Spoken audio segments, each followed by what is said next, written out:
Assalamualaikum warahmatullahi wabarakatuh. Alhamdulillah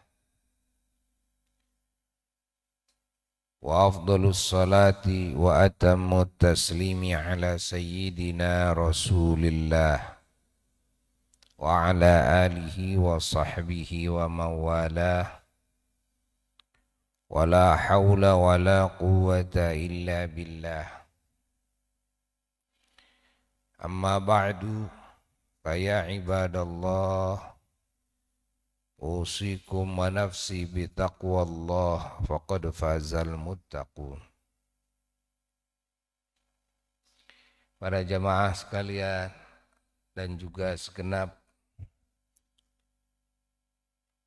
ikhwan akhwat muslimin muslimat dimanapun berada rahimakumullah. Kita bersyukur kepada Allah masih dikasih umur dan ingatan yang sehat dan juga jasmani yang sehat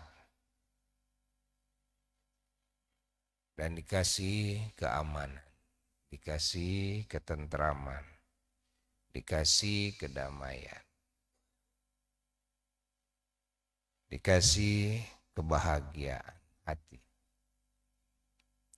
dikasih warna-warni kenikmatan yang diserap oleh seluruh anggota jasad kita dan yang diserap oleh ruhani kita, alam batiniah kita. Dan kita bersyukur kepada Allah atas nikmat terbesar yang harus sering disebut-sebut oleh kita. Kita harus sering memuji kepada Allah atas karunia ini, yakni karunia iman, karunia Islam. Apalagi kalau sampai mendapatkan karunia ihsan. Karena karunia ihsan adalah karunia kesempurnaan iman dan kesempurnaan Islam. Kesempurnaan iman, kesempurnaan Islam adalah ihsan.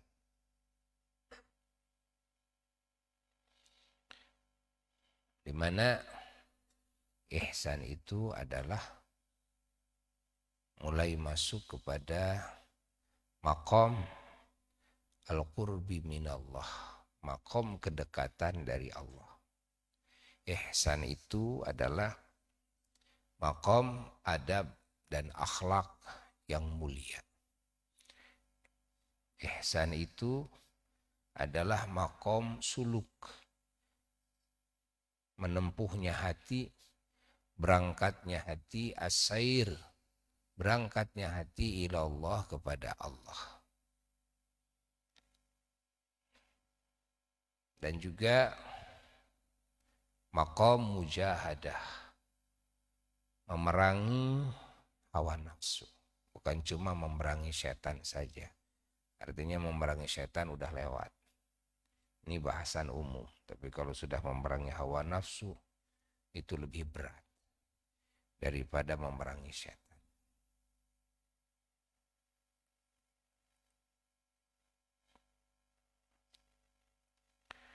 Nah, ini makom membenci kepada dunia. Apa yang disebut dunia? Dunia itu adalah segala perkara yang ada di muka bumi ini yang tidak menjadi wasilah dalam mengabdi kita kepada Allah, dalam ibadah kita kepada Allah, dalam mendekatkan diri kita kepada Allah. Itu namanya dunia. Kan?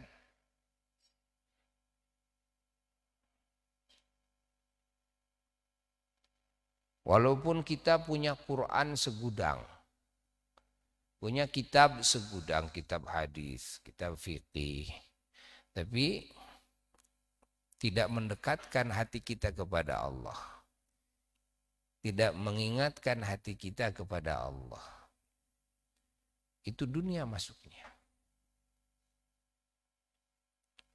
Kita punya sorban, punya jubah, punya tasbih, ada 100 tasbih. Insya Allah. Punya apa saja. Ketika tidak mendekatkan diri kepada Allah, itu namanya apa? Dunia. Sebaliknya, kalau segala perkara yang ada di dunia ini yang mendekatkan hati kita kepada Allah, itu namanya akhirat. Walaupun bentuknya uang, berlian, emas, gedung, kan? Tanah, apa saja harta benda, termasuk jabatan dan sebagainya, ketika mendekatkan hati kepada Allah, itu namanya akhirat. Walaupun rupanya dunia. Ya, kalau yang tadi, walaupun rupanya agama, dan ketika malah hati kita lupa kepada Allah, maka itu namanya dunia. Walaupun rupanya agama, rupanya ibadah, tetap aja itu dunia masuknya. Maka dunia ini harus dibenci oleh hati kita. Belajar membenci dunia ini ada di makom ihsan. Kan? Kita harus benci kepada dunia. Bukan benci uang, maksud benci dunia di sini. Ingat, bukan benci perhiasan yang dimaksud benci dunia. Tapi yang dimaksud benci dunia, benci kepada segala perkara yang ada di dunia ini yang melupakan hati kita kepada Allah. Walaupun rupanya rupa agama, rupa ibadah.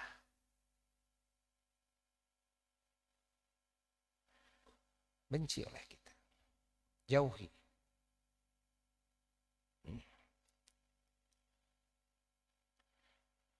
Allah.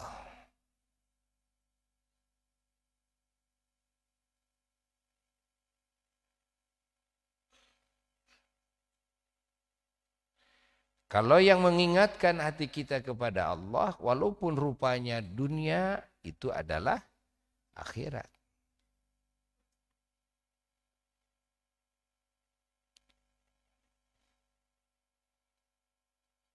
Pegang terus oleh kita. Walaupun rupanya dunia.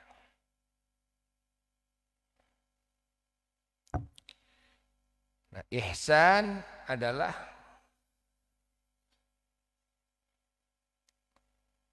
makom mengingat kepada Allah secara dawam. Ihsan adalah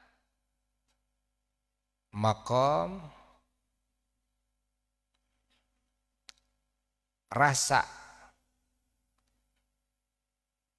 kepada Allah Jalla Jalaluhu.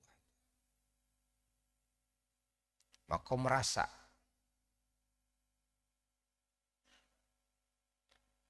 Jadi yang disebut iman itu berasa dalam hati.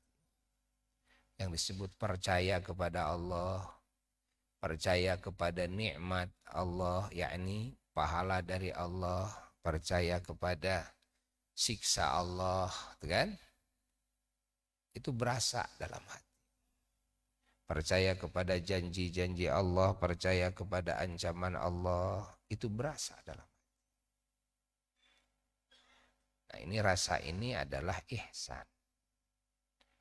Menumbuhkan perasaan dalam hati, ini ada pada makom ihsan. Puncaknya ihsan adalah terbukanya semua hijab, semua penghalang yang menghalangi hati kita daripada Allah Jalla Jalaluhu. Ini puncaknya ihsan. Maka kita harus terus mensyukuri nikmat iman Islam ini. Dan kita harus terus memohon kepada Allah agar iman kita ini disempurnakan. Bukan cuma ditetapkan, diabadikan, tapi juga disempurnakan. Yaitu kesempurnaannya dengan ihsan. Dan kita juga harus meminta kepada Allah kesempurnaan ihsan. Kesempurnaan iman dan kesempurnaan Islam adalah ihsan. Ada lagi kesempurnaan ihsan. Apa? Adalah ma'rifat kepada Allah. Musyahadah. Menyaksinya hati kita kepada nur tajalli Allah. Yang ini bisa difahami oleh ahli makomnya. Adapun umumnya orang beriman hanyalah percaya kepada Allah Jalla Jalaluhu. Tapi tidak sampai, hatta perasaan juga tidak hadir dalam hati. Kepercayaan ada tapi perasaan tidak. Kan? Allah.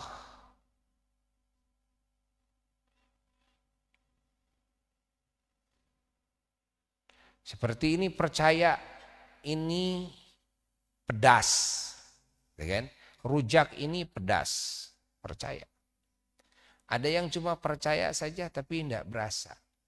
Tapi orang yang punya rasa itu, kata orang Sunda, ngarui. Ngarui, seneng rujak yang pedas, ya kan? Begitu lihat rujak yang pedas itu ngarui. Nah, itu namanya ihsan. Nah, sampai kepada ma'rifat kepada Allah.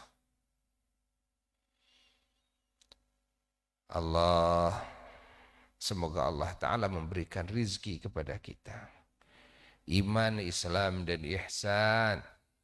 Dan memberikan rizki kesempurnaan itu semua. Dan dijaga oleh Allah. Diabadikan oleh Allah. Sampai kita menghadap kepadanya. Alhamdulillah.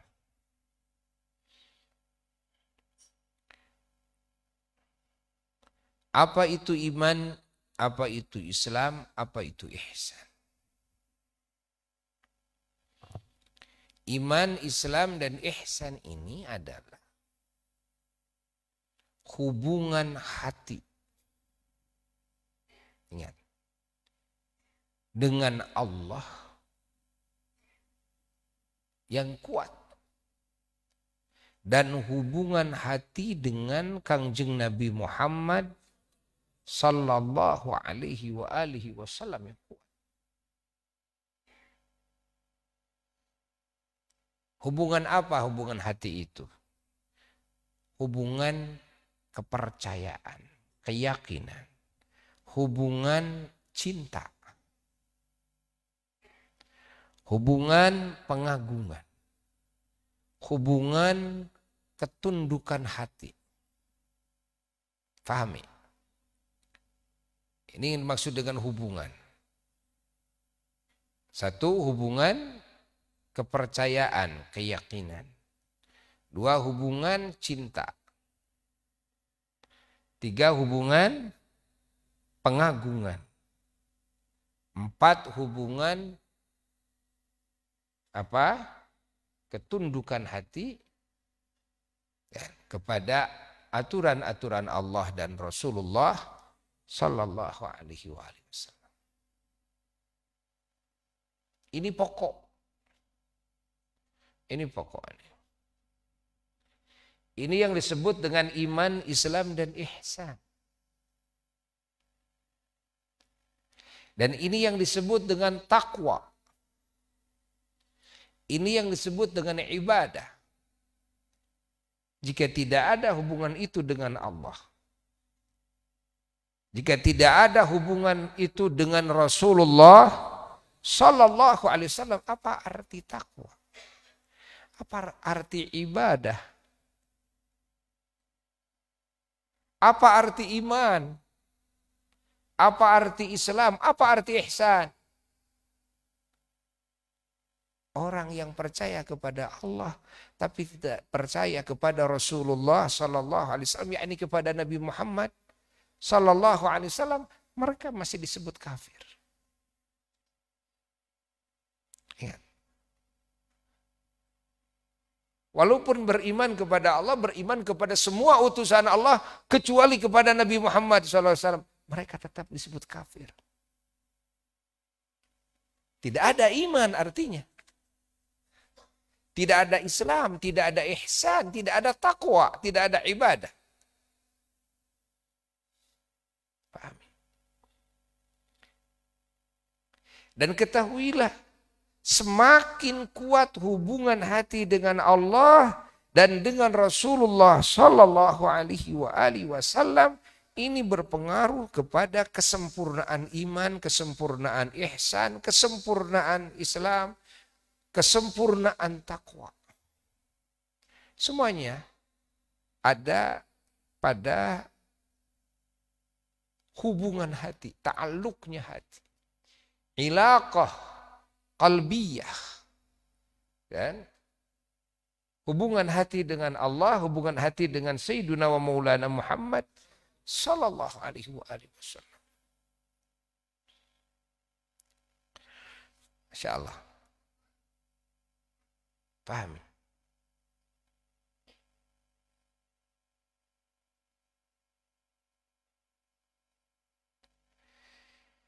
Allah. Makanya walaupun rupanya rupa ibadah, sholat, saum, pergi haji, baca Quran, hafal hadis, lisan mengucapkan kalimat thayyibah, la ilaha illallah, subhanallah, alhamdulillah, la ilaha illallah, Allahu akbar, astaghfirullah, hasbunallah ni'mal wakil, dan yang lainnya kalimat thayyibah. Tapi hubungan hati yang tadi dengan Allah dan dengan Kangjeng Nabi Muhammad Sallallahu Alaihi Wasallam, jika putus hubungannya, semuanya tidak dianggap ibadah semua. Walaupun hari-harinya mensedekahkan ya, sebesar gunung Uhud daripada emas setiap hari, tetap tidak dianggap ibadah kepada Allah. Walaupun hafal Quran, hafal hadis, tidak dianggap ibadah kepada Allah. Allah, jika putus hubungan.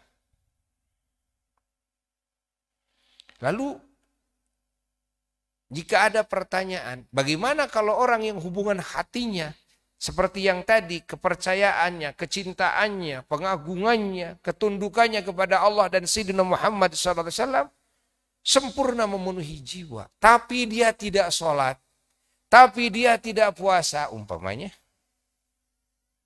tapi dia melakukan maksiat, jawabannya tidak mungkin itu terjadi. Jawabannya tidak mungkin itu terjadi. Bagaimana mungkin orang yang yakin, yang cinta kepada Allah dan Rasulullah SAW lalu melanggar aturannya? Kan? Lalu mengabaikan perintahnya. Lalu melakukan hal-hal yang syirik atau melakukan hal-hal yang kufur. Tidak mungkin. Paham? Kalau memang terjadi sewaktu-waktu, pasti itu terjadi karena ketidaksengajaan. Atau kalau terjadi itu pasti terjadinya karena dia masih bodoh kepada aturan Allah. Karena boleh jadi keyakinannya sudah sempurna, cintanya sudah sempurna, rasa ta'zim sudah sempurna, kan? Ketundukan kepada Allah dan Rasulullah sallallahu alaihi wasallam sudah sempurna, namun masih ada hukum Allah yang belum diketahui. Lalu ya, karena ketidaktahuannya melanggar aturan. Bisa saja ini terjadi, bisa saja ini terjadi. Ketika masih ada hukum Allah yang belum diketahui.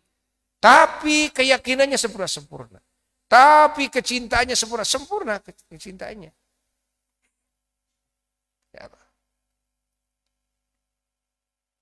Ini bisa kejadian.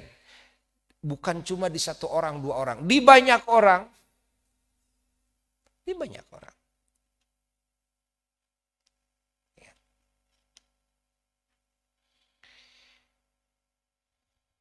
Kenapa bisa terjadi di banyak orang? Karena hukum Allah itu banyak. Mengetahui hukum Allah, perintah Allah, larangan Allah, apalagi dengan dalil-dalilnya dari Quran dan Sunnah, apalagi dengan mengkaji fan-fan keilmuan yang lainnya untuk membuka ya tabir-tabir dalam mengenal makna-makna Quran, mengenal makna-makna hadis Rasulullah sallallahu alaihi wasallam, itu kan memerlukan waktu yang panjang. Belajar sholat yang benar ini perlu waktu yang panjang. Kalau belajar gerakannya tidak lama. Tapi kalau belajar sholat, ya rukun-rukunnya, ya syarat-syaratnya, syarat-syarat wajib, kan? Ada syarat-syarat sah, kan? Lalu juga apa saja yang membatalkan sholat. Lalu juga apa yang disunnahkan dalam sholat. Baik yang disunnahkan sebelum sholat maupun yang disunnahkan di dalam sholat maupun yang disunnahkan setelah sholat. Apa yang dimakruhkan juga dalam sholat. Kan? Lalu ada yang menyangkut dengan bacaan-bacaan, di mana bacaan ini juga harus sesuai dengan tajwidnya. Seperti membaca Fatihah, seperti mengucapkan Allahu Akbar, ya, takbiratul ihram, seperti mengucapkan tasyahud, sampai salam. Yang ini yang diwajibkan, ini bacaan yang diwajibkan. Lalu yang disunnahkan bacaan Quran, walaupun baca Quran surat-surat selain Fatihah ini sunnah, namun ketika kita mau membacakannya, maka kita tetap wajib belajar dulu tajwidnya. Padahal kalau kita tidak baca surat setelah Fatihah sah salatnya. Namun ketika kita mau baca surat, ya, tetap wajib kita ya, belajar dulu tajwidnya. Fahami oleh kita. Hayati oleh kita. Ini yang bikin lama. Ini yang bikin lama. Apalagi kalau berbicara kekhusyuan dalam salat dari mulai Allahu Akbar sampai Assalamualaikum. Dan yang mana kekhusyuan ini berkaitan dengan apa? Berkaitan dengan mengenal Allah dulu. Yang benar.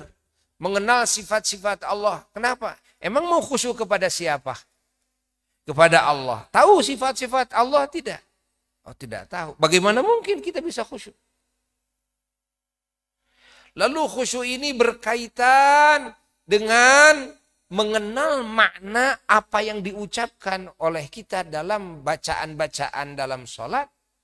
Dari mulai Allahu Akbar sampai Assalamualaikum warahmatullah. Kenapa? Karena tidak ada arti khusyuk ketika tidak mengenal apa yang kita ucapkan. Kita sedang ngomong kepada siapa? Ngomong kepada Allah. Kita sedang berdoa meminta kepada siapa? Kepada Allah. Kan? Sedang ngomong apa? Ya nggak tahu.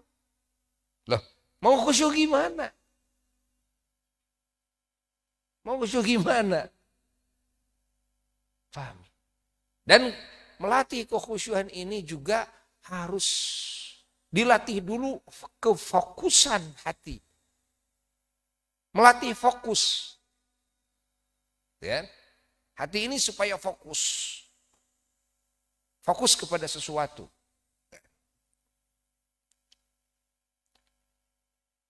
Dan juga untuk menghadirkan, untuk menumbuhkan khusyuk ini, ya, harus mampu memending, melupakan, kan, selainnya. Harus mampu.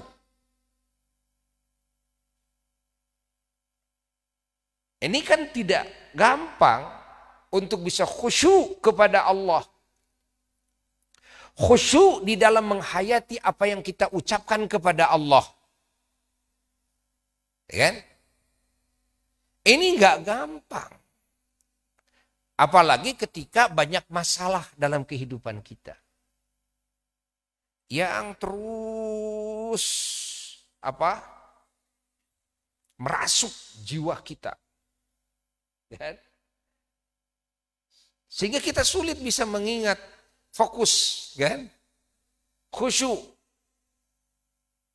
Dalam sholat nggak bisa. Kenapa? Ini saya stres lagi mikirin hutang, ini banyak yang nagih. Lalu kebutuhan saya, kebutuhan istri, kebutuhan anak. Tuh kan? Nggak punya beras, listrik harus dibayar, kontrakan. Tuh kan? Mau beli susu. Oh, istri mau melahirkan, sakit, harus ke rumah sakit, beli obat, tuh kan? Dan sebagainya. Nah, ini apa lagi nih?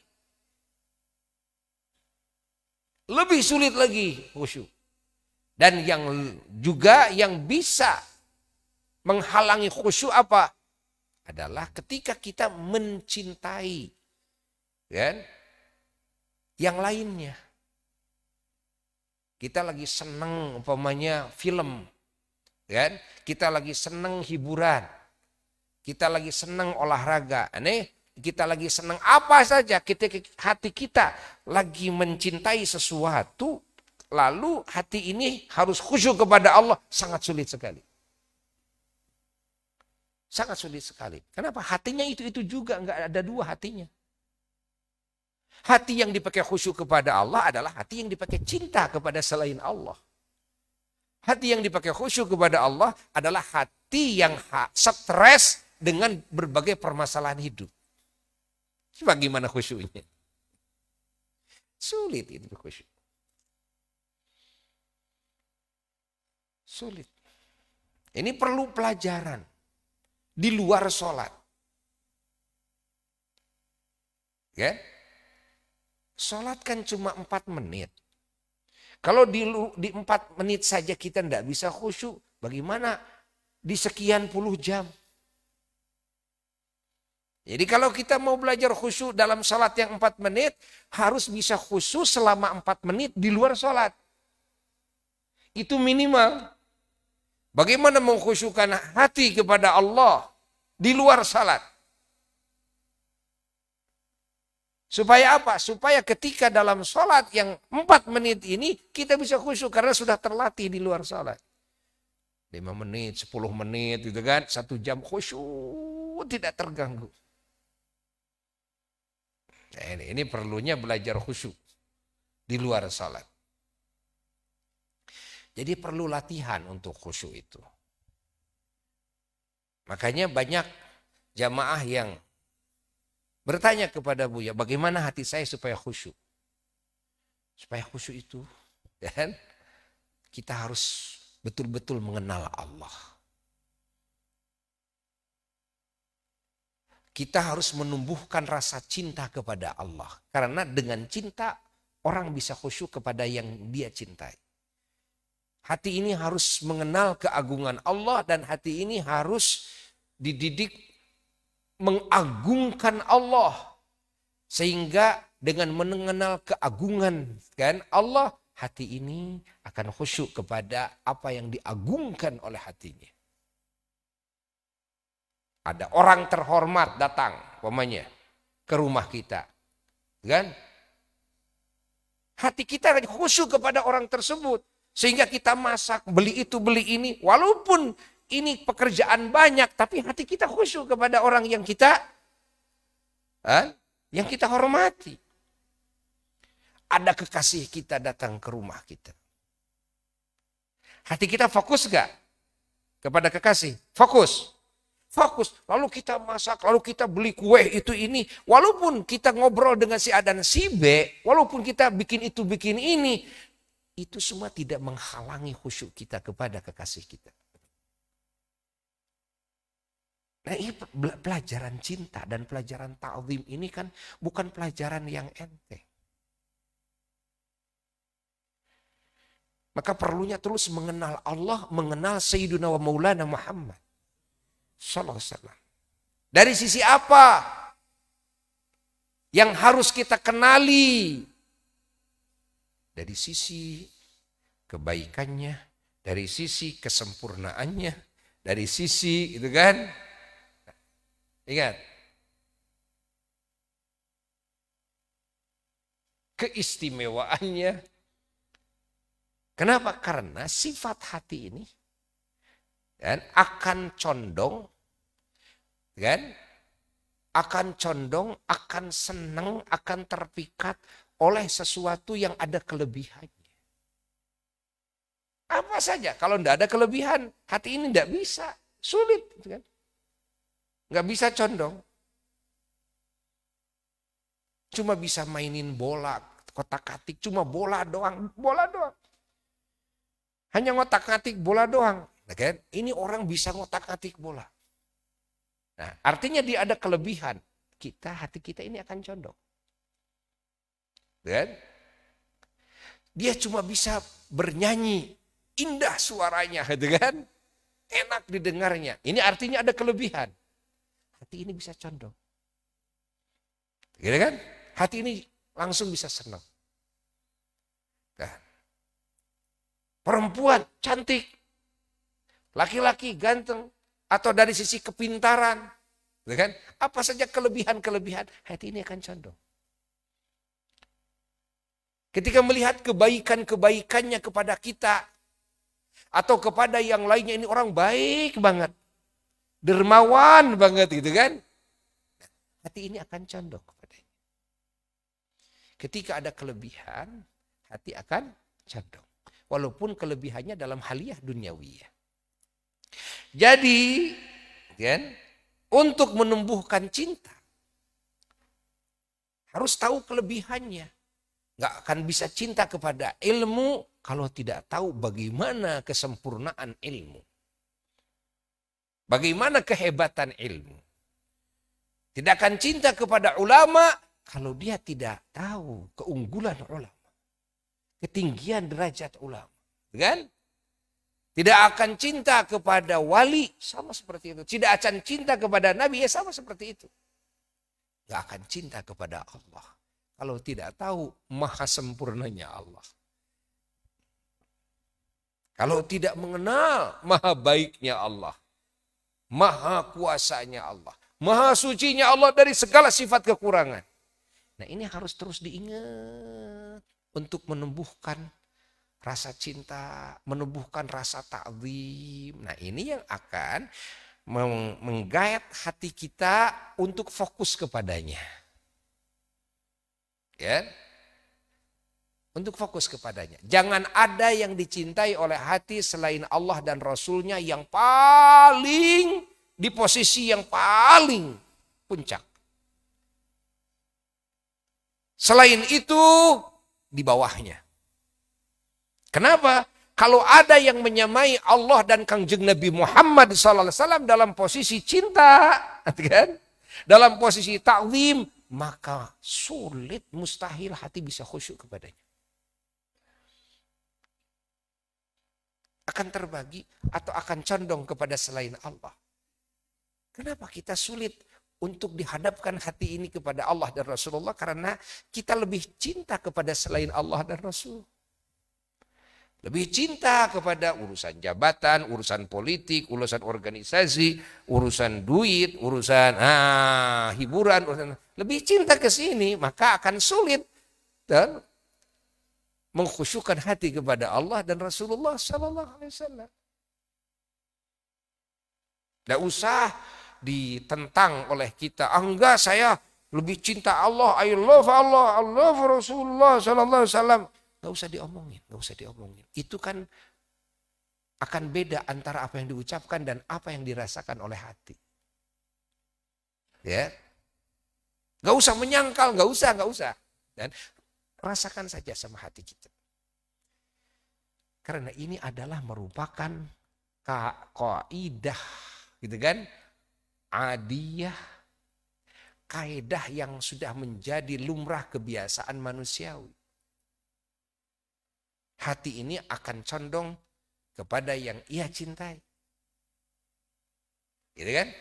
Ketika ada yang sama, nanti akan terbagi. Ketika ada yang lebih, maka akan berbelok kepada yang lebih. Maka selama hati ini tidak bisa cinta kepada Allah dan Rasulullah SAW di posisi yang paling tinggi, nggak akan bisa khusyuk. Itu kaidah adiyah. Ya, akan bisa, bagaimana bisa khusyuk? Memusat, belokan kepada Allah, banting lagi. Kan? Belokan lagi kepada Allah, sudah meleset lagi.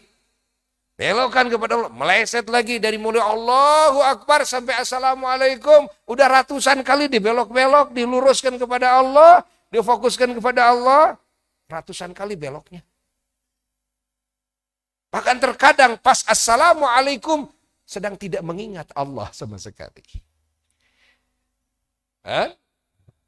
Bahkan kadang-kadang sampai lupa. Kok harusnya baca At-Tahiyatul Mubarakatus, malah baca Bismillahirrahmanirrahim, Alhamdulillahirabbil alamin arrahmanirrahim. Baca Fatihah waktu tasyahud. Kan? Itu kan? Ini terjadi. Ini bisa terjadi. Allah. Sinilah kita perlu sering, gitu kan? Mengingat Allah. Perlu sering mendengar tentang kebesaran.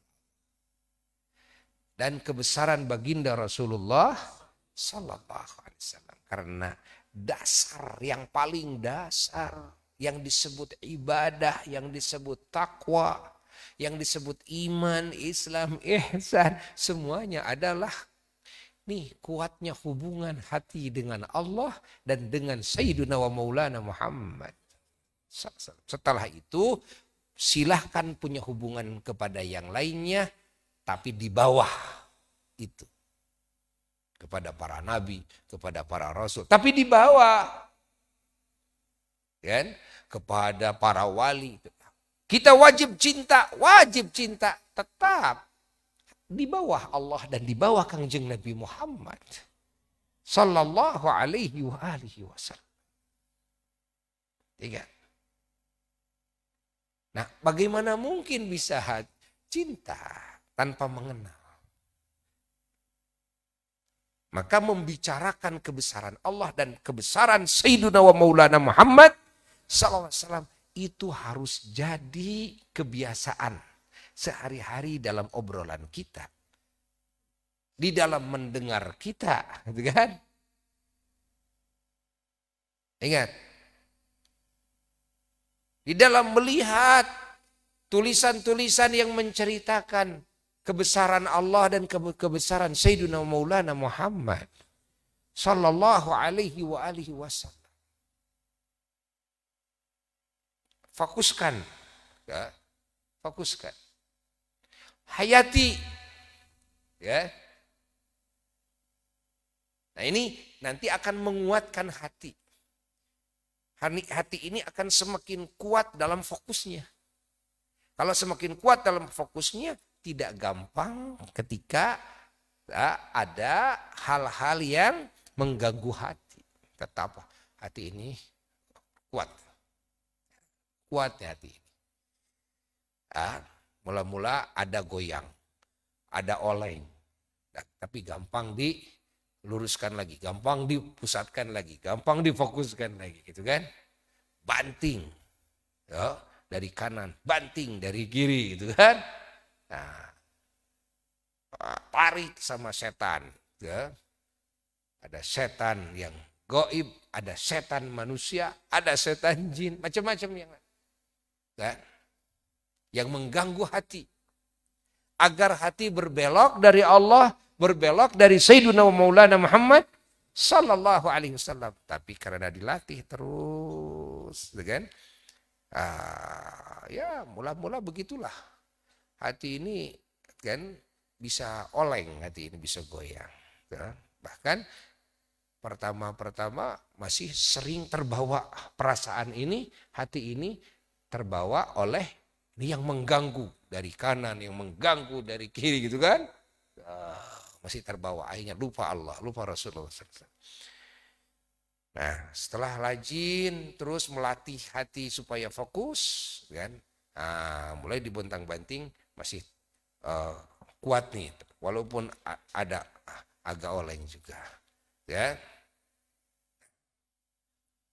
Nah, kalau sudah sempurna keyakinan kita, kecintaan kita, ta'zim kita kepada Allah dan kepada Sayyidina Maulana Muhammad sallallahu alaihi wasallam, maka segala tembakan, segala bantingan, semuanya sedikit pun tidak menggerakkan fokusnya hati ini.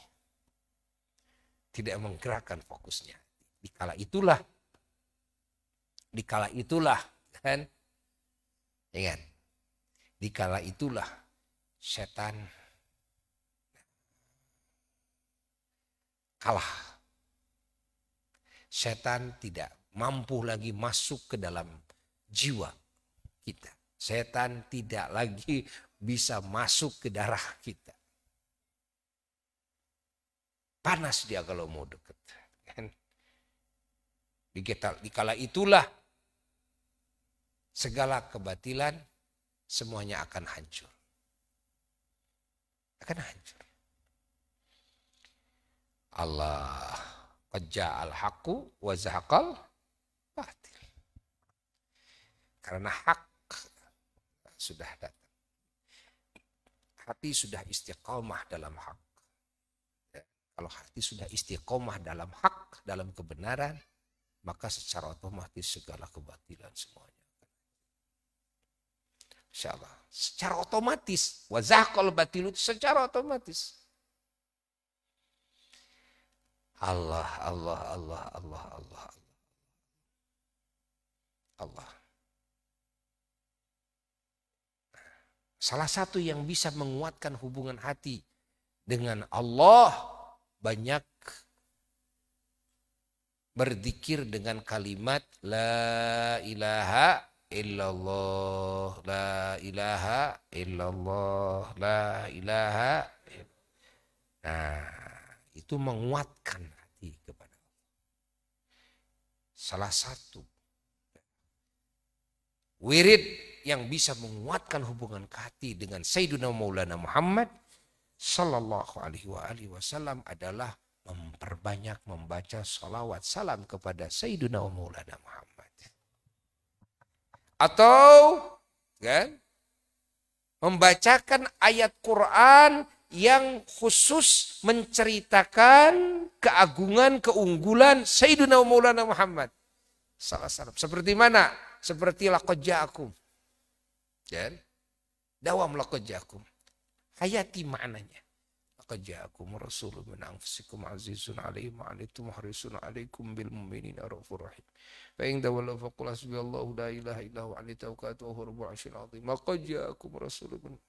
Laqad ja'akum rasul, laqad ja'akum, bolak-balik. Itu akan menguatkan hati. Akan menguatkan hati. Dan salah satu yang menjadi sebab agar kita bisa bermimpi Rasulullah SAW, kan, bertemu dengan Rasulullah SAW walaupun dalam mimpi, kan, memperbanyak wirid laqad ja'akum ini. Dan salah satu yang menjadi sebab kita dipertemukan dengan wali-wali Allah, memperbanyak wirid laqad ja'akum ini. Kan?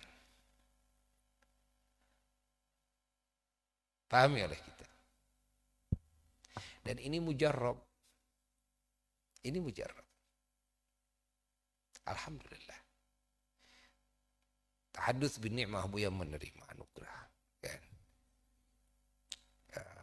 Ketemu dengan wali-wali besar. Masya Allah. Dan juga mimpi dengan Rasulullah SAW. Ini laqad ja'akum. Laqad ja'akum salawat dan laqad ja'akum. Terus sehari jangan sampai kurang dari 70 kali membacakan laqad ja'akum ini. Baca ayat pertamanya, fallahu khairun hafidhahu wa huwa arhamur rahimin. Lalu laqad ja'akumnya terus dibolak-balik. Awalnya membaca dulu, fallahu khairun hafidhahu wa huwa arhamur rahimin. Lalu baca laqad ja'akum rasulun min anfusikum, bolak-balik 70 kali. Ya, sambil punya wudhu. Kita nanti akan dipertemukan dengan wali-wali Allah. Wali-wali Allah. Dan kita dikasih tahu bahwa itu wali Allah. Walaupun dia tidak bicara. Walaupun tidak bicara. Insyaallah. Suatu hari di Madinah, di masjidnya Rasulullah SAW. Ba'da zuhur. Sedang wirid. Ya, wirid laqad ja'akum. Ba'da zuhur. Sedang wirid laqad ja'akum. Itu jangan sampai kurang. Pokoknya sehari semalam jangan sampai kurang dari 70. Itu sedikitnya. Lagi wirid. Tiba-tiba mata ini melihat, padahal dalam keadaan merem. Melihat ada orang, wajahnya rupanya rupa negro. Orang tersebut maju, kan? Hadapan ini. Terus maju. Buya melihatnya, padahal dalam keadaan merem. Persis wajahnya itu. Persis. Persis seperti itu wajahnya. Dilihat, begitu dibuka mata, hilang gak kelihatan. Begitu merem lagi, kelihatan lagi. Ini siapa? Ya. Begitu buka, hilang lagi. Terus baca. Diperhatikan wujudnya. Dari rambutnya sampai ke bawah. Perhatikan. Ya. Kita terus baca. Nah, jenggotnya kelihatan. Ya. Ini jenggotnya ini hitam. Jenggotnya ini. Dah pindah dari situ sebelum asar. Kira-kira seperempat jam lagi ke asar. Pindah ke posisi tempat biasa para ulama suka di sana. Dekat di belakang sebelah kanan posisi dari Masjid Rasulullah SAW yang asli. Yang aslinya. Dan yang aslinya hanya di depan, sedikit yang aslinya. Biasa para ulama banyak yang kumpul di sana. Duduk di sana. Begitu duduk, sebelah kiri ada seorang ulama Madinah yang namanya Syekh Madani. Nah, Syekh Madani. Terhalang kira-kira 2 saf. Nah, tiba-tiba ada orang yang terlihat waktu tadi. Dari wajahnya semuanya, rambutnya Persis yang tadi. Nah, tersentak, ya kaget. Ini orang yang barusan lihat. Siapa ini? Beliau lagi berdiri, lihat-lihat ke belakang. Setelah itu beliau melangkah ke belakang. Nyela ini saf. Kan? Pas sudah mendekati asar. Lalu Syekh Madani bisik ke telinga Buya. Kata Syekh Madani, mau tahu enggak itu siapa yang lagi menghadap ke sini? Tidak tahu. Nah, itu Syekh Isa.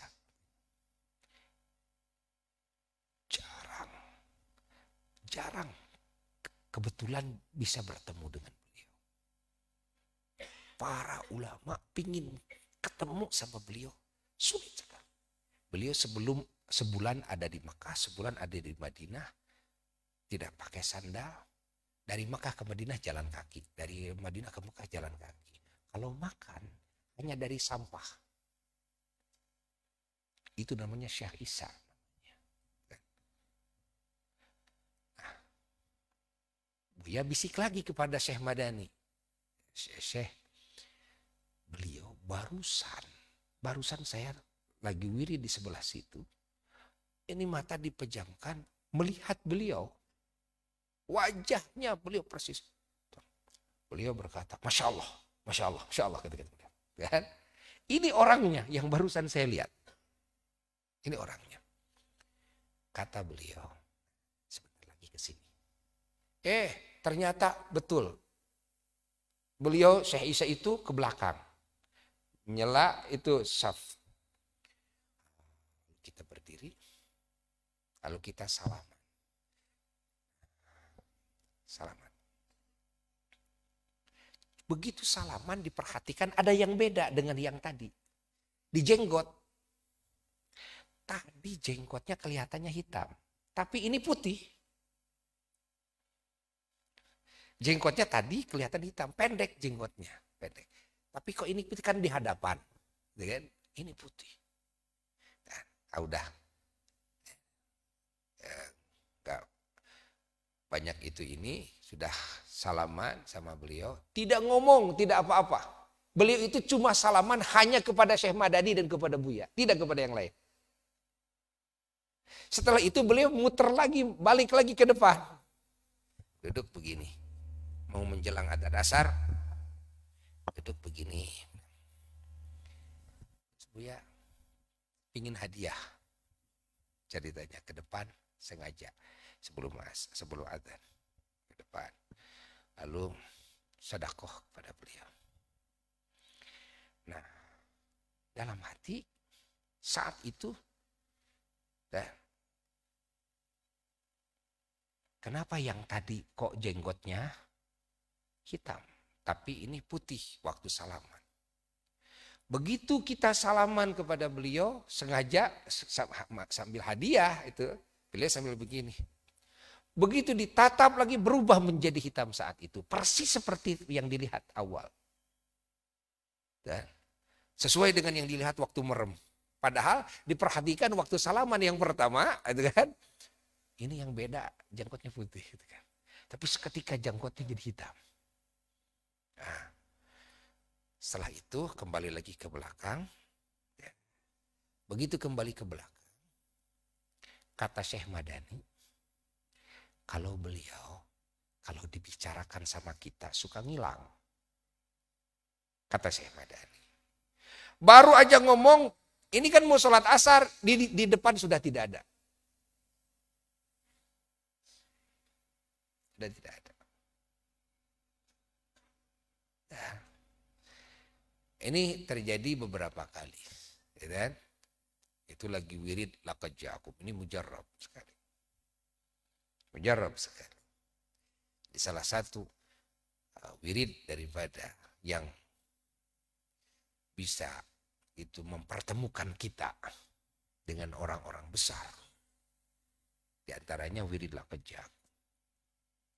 Dalam keadaan wudu baca jangan kurang dari berapa kali? 70 kali. Dan awalnya membaca dulu fallahu khairun. Coba. A'udzubillahi minasyaitonirrajim. Bismillahirrahmanirrahim. Fallahu khairun hafidhaun wa huwa arhamur rahimin. Itu baca satu kali. Lalu baca laqad ja'akum rasulun min anfusikum azizun alaihi ma anittum harisun alaikum bil mu'minina raufur rahim. Fa in tawallau faqul hasbiyallahu la ilaha illa huwa alaihi tawakkaltu wa huwa rabbul arsyil azim. Bacakan balik ya. Insyaallah kita akan dipertemukan dengan Rasulullah. Bulan Maulid nih, bulan Maulid. Dalam keadaan punya wudu. Insyaallah. Karena yang bisa menguatkan hubungan hati dengan Rasulullah SAW ketika banyak membaca salawat kepadanya, menyebut-nyebut namanya, dan banyak menceritakan tentang kebesarannya. Termasuk maulid, baca kitab maulid gitu kan, memuji-muji Rasulullah SAW. Di antara ayat Quran yang di sana ada pujian Allah kan, kepada keagungan, ya, keterpujian sifat baginda Rasulullah SAW adalah laqad ja'akum ini. Laqad ja'akum ini. Kalau kita sebut-sebut kebesaran Nabi, apalagi yang difirmankan oleh Allah, Allah senang, Allah ridha. Rasulullah juga senang, Rasulullah ridha. Kalau Allah ridha, Rasul ridha, kan? Allah senang, Rasul senang. Maka gampang bagi Allah, kan? Gampang bagi Rasul, kan? Dengan syafaatnya dan doanya, ketinggian makamnya untuk mempertemukan kita dengan Allah, mempertemukan kita dengan Rasulullah SAW. Nah, pertama-tama akan dipertemukan dulu dengan walinya dulu, yang lebih rendah dulu, dengan ulama-ulama, orang-orang soleh, kan? Lalu dengan Rasulullah Sallallahu Alaihi Wasallam. Silakan, ajaztukum. Dia mengijazahkan kepada semuanya. Ini mujarrab, mujarrab. Ini bukan satu kali, mujarrab. Masya Allah. Kata ketika Buya akan menghadapi permasalahan, ditangkap dulu oleh kepolisian Madinah. Karena apa? Karena membagikan tulisan salawat Sultanul Aulia. Ya, salawat Kangjeng Syekh Abdul Qadir Al-Jailani qaddasallahu alaihi. Alfu alfi salatin wa alfu alfi salamin alaika ya Rasulullah, alfu alfi salamin. Begitu segat salawatnya. Saat itu kan Arab Saudi dengan Iran sedang bersatu. Sengit kan, satu sengit. Buya pakai dandanan gamis, jubah, sorban. Bagi-bagi di fotokopi di hadapan makom Rasulullah Sallallahu Alaihi Wasallam. Insyaallah. Nah, itu sebelumnya 3 hari sebelumnya sedang wirid itulah kerja. Buya di belakang makom Rasulullah Sallallahu Alaihi Wasallam, Hujrah Syarifah di Masjid Nabawi. Begini sambil wirid, menghadap ke makom Rasulullah Sallallahu Alaihi Wasallam. Tiba-tiba mimpi. Dalam mimpinya ada yang ngomong. Nah, kata yang ngomong, kamu harus menemui Nabi Khadir. Lalu Buya bangun, gimana caranya? Menemui Nabi Khadir tidak tahu. Nabi Khadir sifatannya tidak tahu, rupanya tidak tahu. Lalu teringatlah kepada kisah Sayyidina Umar ibn Khattab radhiyallahu ta'ala waktu mendapatkan amanat Rasulullah SAW untuk menemui Sayyidina Uwais Al-Qarani.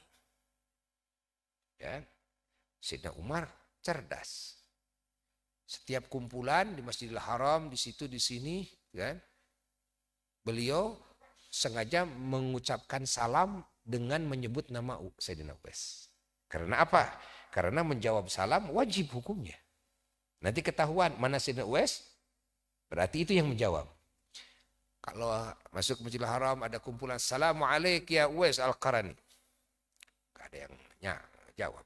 Sini Assalamualaikum ya Uwais Al-Qarani. Kalau setiap ketemu ada kumpulan orang Assalamualaikum ya Uwais Al-Qarani. Itu dalam mimpi. Buya terilhami dengan kisah Sayyidina Umar. Lalu dalam mimpi, Buya juga mau gitu. Assalamualaikum ya Sayyidina Al-Khadir. Gitu kan? Nanti siapa yang jawab? Itu Nabi Khadir. Ceritanya. Lalu dalam mimpi naik ke gunung di Madinah.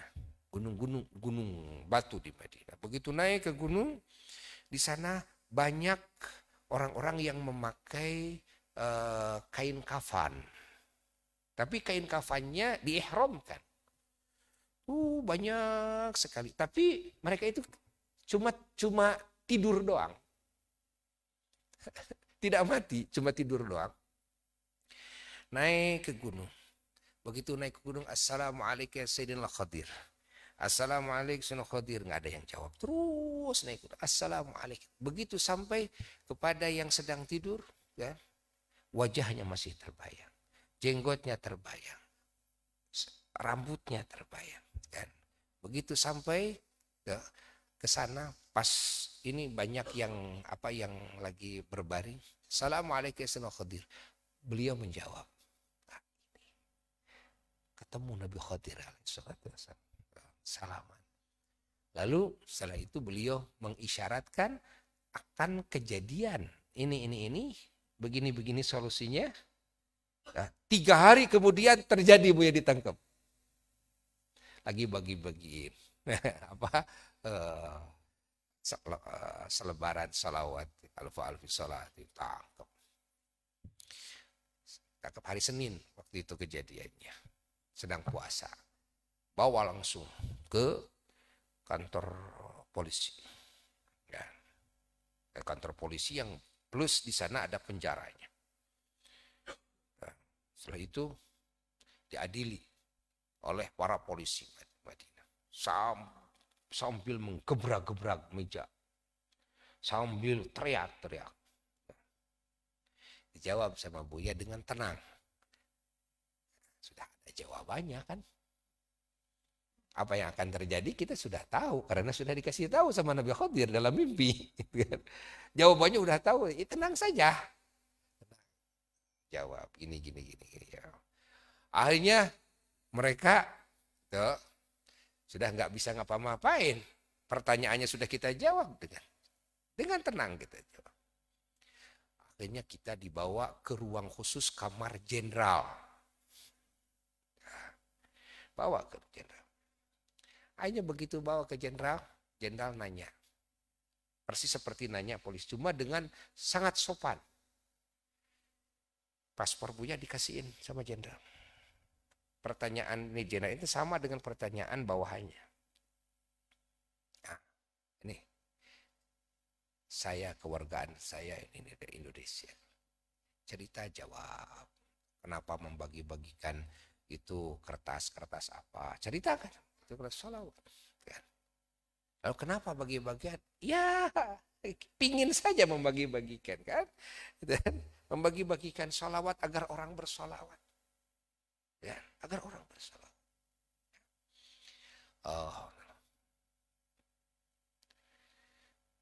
Terus akhirnya itu jenderal cerita. Minta maaf itu jenderal. Maafkan, anak buah saya sudah tidak sopan kepada engkau. Maafkan kami, karena kami ini sedang ada hubungan ya tidak baiklah antara Arab Saudi dengan Iran. Engkau disangka ulama Iran. Tidak ada yang percaya kalau Buya dari Indonesia. Nggak ada yang percaya. Dia ngomong bahasa Arab, kan? Nggak ada yang percaya, disangkanya dari Iran. Ini paspornya. Minta maaf. ini bukan urusan, bukan ranah saya, kata jenderalnya. Ini kan sudah masalahnya masalah urusan agama, urusan bab sholawat dan sebagainya, urusannya bukan urusan saya. Urusan meneliti ya tentang ada hubungannya dengan politik, ada hubungannya. Ini bukan urusan saya. Bagaimana kalau Anda dipertemukan dengan kepala Hayatul Amri bil Ma'ruf wan Nahi Anil Munkar di Madinah? Baik. Akhirnya dibawa oleh jenderal. Begitu dibawa, sholat dulu di tempat imam di Masjid Nabawi di atas. Setelah itu lalu masuk ke kamar khusus, dipertemukan dengan Rois Hayatil Amri bil Ma'ruf wan Nahi Anil Munkar.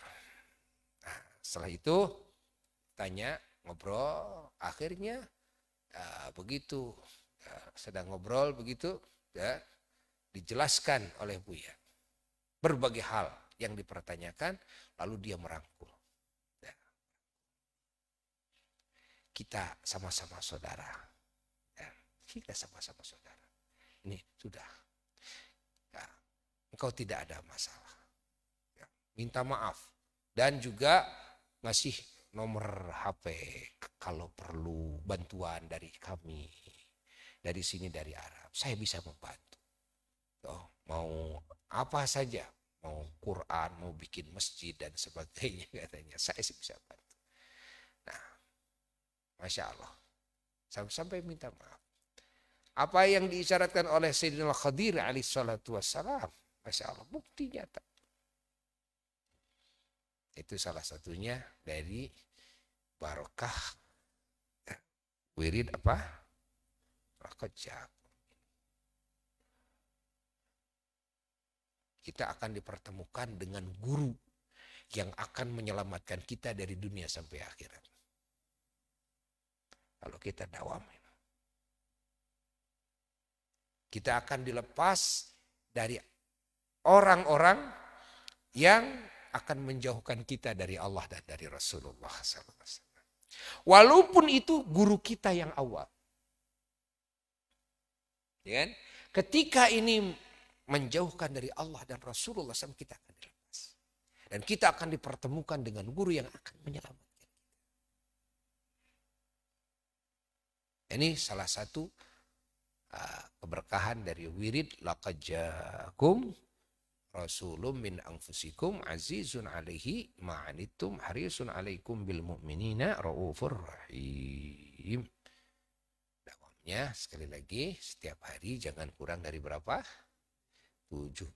Di sana menceritakan tentang sifat-sifat, maqam, kedudukan, akhlak Kangjeng Nabi Muhammad Sallallahu Alaihi Wasallam. Dan ini firman Allah, ini Al-Quran. Jadi kita ya membaca Quran, ya memuji-muji Rasulullah SAW, menceritakan, membicarakan tentang keagungan Rasulullah Sallallahu Alaihi Wasallam. Kita dapat pahala dari sisi baca Quran, dapat pahala dari sisi menceritakan keagungan Rasulullah SAW. Ini akan menguatkan hati. Hubungan hati dengan Rasulullah SAW akan semakin kuat. Dan dengan ini akan terbuka hijab. Ya, amalkan oleh kita. Ya, semoga Allah memberikan semua keberkahan dari wirid ini. Alhamdulillah. Sekian ya, mudah-mudahan kalimat ini manfaat. Ini hadiah maulid. Ya, bagi kalian semua ini hadiah maulid. Buya nggak punya apa-apa. Hadiah maulid Buya kasihkan. Ya, nanti kalian akan merasakan insyaallah. Alhamdulillah. Ila hadratin Nabi sallallahu alaihi wasallam. Al-Fatihah.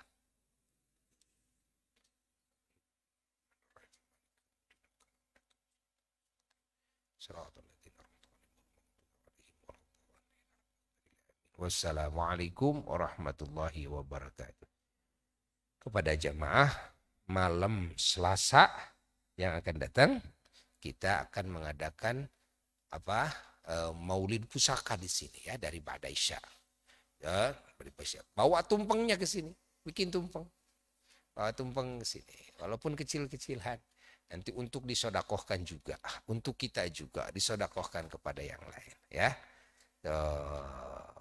kalau ada yang mau memaulidkan, ini ada pusaka leluhur kita, gitu kan? Apa saja dimaulidkan di sini, dimulutkan di sini, gitu kan? Agar mendapatkan barokah semuanya, insya Allah ya. Malam Selasa yang akan datang, pas malam 12 Maulid, insya Allah panjang umur semua, hasil maksud semuanya. Kubul, kubul, kubul. Wassalamualaikum warahmatullahi wabarakatuh. Rabbana anfa'na bima 'allamtana, Rabbi 'allim. Faqih ahlana wa qarabatin lana fi dinina. وذاك ربي وفقنا ووفقه لما ترتدي قولا وفعلا كرما وارزق الكل لنا دائما وآخر الحق يا علماء نرضى بالخير ونوفى كل شر ربنا اصلح لنا كل سوء واقر بالرضا منك العيون واقضي أن ربنا كل ديون قبل أن تأتينا رسل المنون واغفر أنت أكرم ستر وصلاة الله تغشى مصطفى وحيد الأكيد عنا والوفا بكتابه للناس الشفاء وعلى الآل كرام شرفا وعلى الصحب مصبي الغرر أمرتك فسبأت فيها الأصوات أبتجيش بماء أمير على هاشم الآل وعلى ذريتي وبتني وظهير أمرتك فسبأت فيها الأصوات أبتجيش بماء أمير على ماشي ومعد ذريتي وبتني وظهيري أمرتك فسبأت بها الأصوات أبتجيش بماء أميري على ماشي وعلى ذريتي وبتني وظهيري يسير الأمر علينا سرعة إن ذا الأمر علينا ذما واستجب لنا دعانا كرما يا كريما أنت رب الكرما يسير الأمر علينا سرعة إن ذا الأمر علينا عظما واستجب منا دعانا كرما يا كريما أنت رب الكرما يسير الأمر علينا سرعة إن ذا الأمر علينا عظما واستجب لنا دعانا كرما يا كريما أنت رب الكرما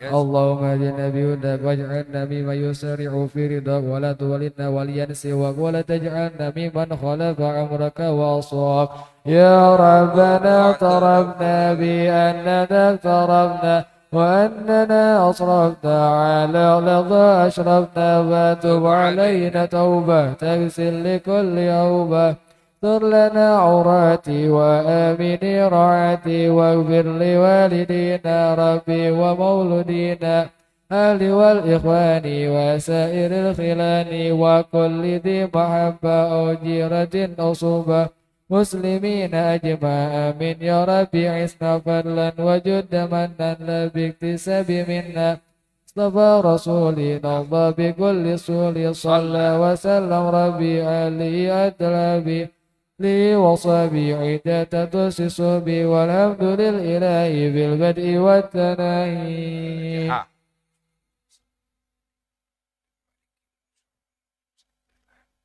Silakan.